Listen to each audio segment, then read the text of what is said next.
So, hello guys. Welcome ulit guys dito sa akin channel. So, ang gagawin pala natin ngayon ay yung nag-order ako dun sa sa Shopee dun. Tapos, yun, dumating na yung parcel ko. So, ito yun.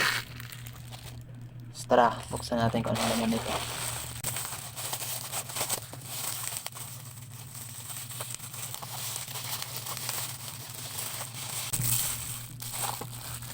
So, ayun na nga yung parcel na dumating sa atin ngayon. So, ito ay mobile phone telescope. So, ito. So, gagamitin natin ito ngayon. Ito. Ano ba ito? Di pa ako nito nakakagamit. So, first time ko nitong gumamit ngayon. Yun, may 22. So, yun guys. So,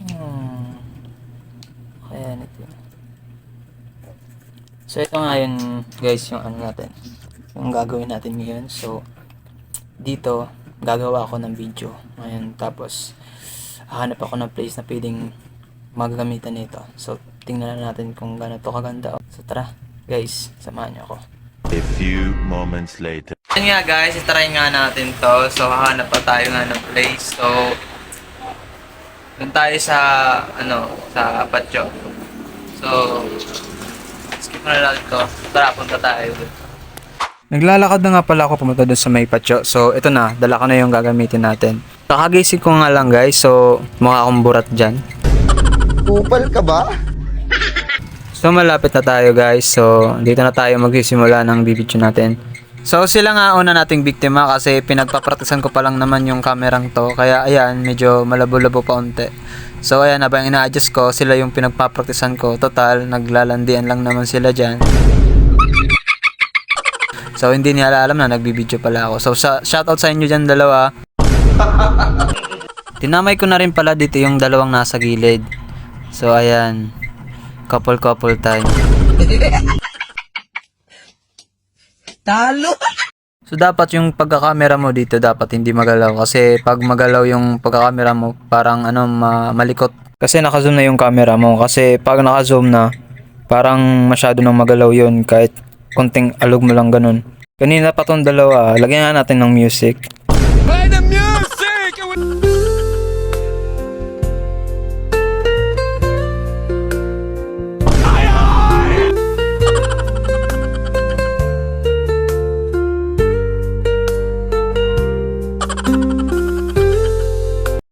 Ayan nga guys, pag sino mo masyadong lumalabo pero may adjustan naman siya para lumino pa ulit. Ito na nga guys, trinay ko na rin nga sa akin to. So ayan, naglalakad na ako dito. So ang ganda talaga ng camera. Lalo pag naka pa kayo iPhone nito kasi yung gamit ko lang kasi Oppo A9.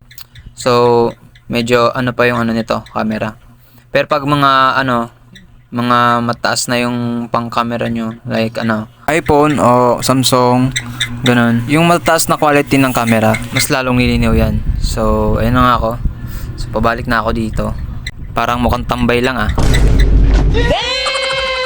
So siguro gagamitin ko na tong pang camera na to sa susunod na vlog namin. So abangan nyo yun. So baka titingin kami ng mga gandang view dito sa sa lugar ng Bicol.